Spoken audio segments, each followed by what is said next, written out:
So, we're getting the AI data centers everywhere, 3,000 around the United States of America, probably more. You've got Palantir, Peter Thiel's Palantir, who's buddies with JD Vance, all the software that's going to control all of that information. And then we've got devices, hardware devices everywhere, our phones, the Ring cameras at our house, the televisions. Now they're building everything in our cars, devices everywhere. And then you have Flock and Falcon cameras that are being installed everywhere across the United States right now. Like right here, this is 1,000 in just this area of California, 1,000.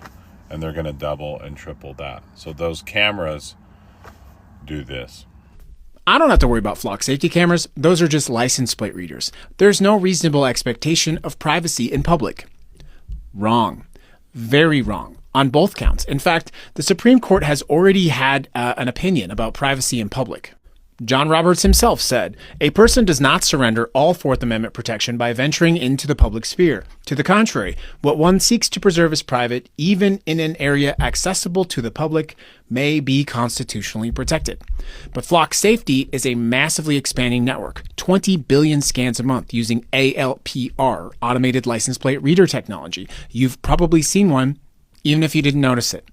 But they're not just getting license plates anymore. If you drive by a Flock camera and you don't have a license plate, or it's covered up, or you're using a rental car, Flock is building fingerprints of vehicles. So let's say you are a guy with an amazing beard and glasses driving a Toyota. Well, that type of information can be logged, and then police can search that using just simple language searches. So, amazing man with great beard drives Toyota. They're also tracking vehicles that travel next to and with each other frequently to identify sort of collusive behavior.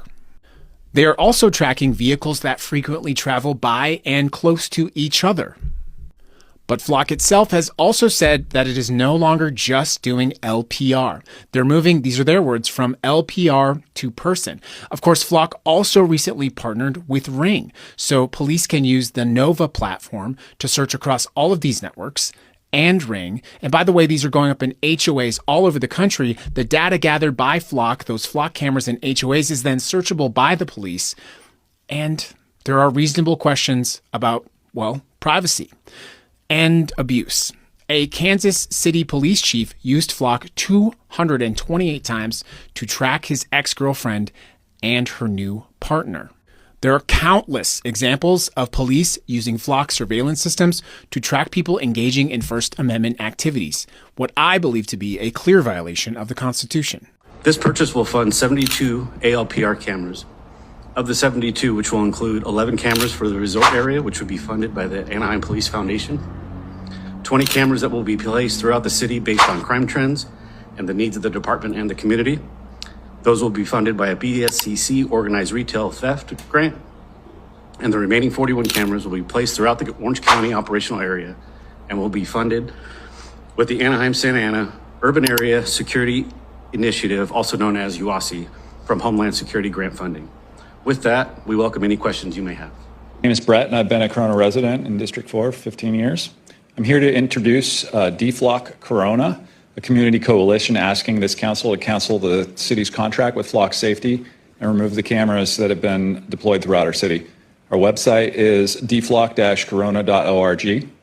I'm here because new Flock cameras were recently installed between my home and my daughter's school. So now every time I make that drive, my family's being photographed and logged into a giant corporate database. I want to be clear what these cameras actually are, and I say that with somebody with 20 years of experience in IT. I've served as the chief network architect for Fortune 500 companies. I've designed data centers, and today I work on cloud infrastructure for one of the largest loan origination companies in the country. I'm not speculating on how this technology works. I've read their patents, and I know how it works. Flock advertises these cameras as simple license plate readers. Their own patents tell a different story. They're AI-powered surveillance machines that capture every passing vehicle and person and transmit that data to a private corporate cloud, making it queryable by a multitude of state and federal agencies.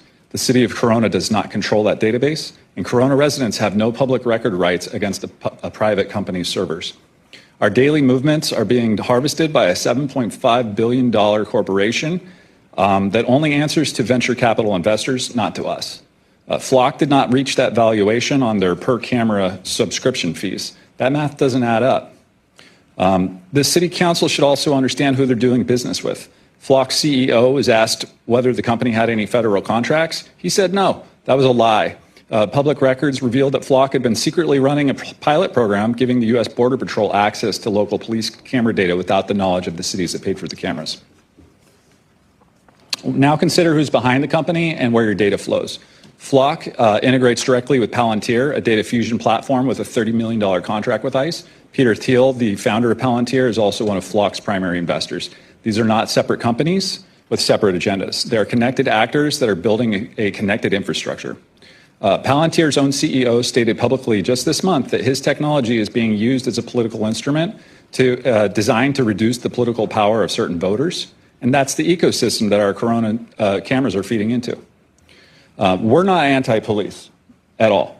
We're against mass surveillance of innocent residents by a company with a documented record of deception, built by investors with a stated political agenda. We're asking the City Council to start auditing the queries made against Flock's database to disclose any data sharing agreements and to take a vote to cancel the Flock safety contract. The DFLOC Corona org will be at future meetings and we'll be filing public records requests. And I'll close by saying that Benjamin Franklin warned us that those who would give up essential liberty to purchase a little temporary safety deserve neither liberty nor safety.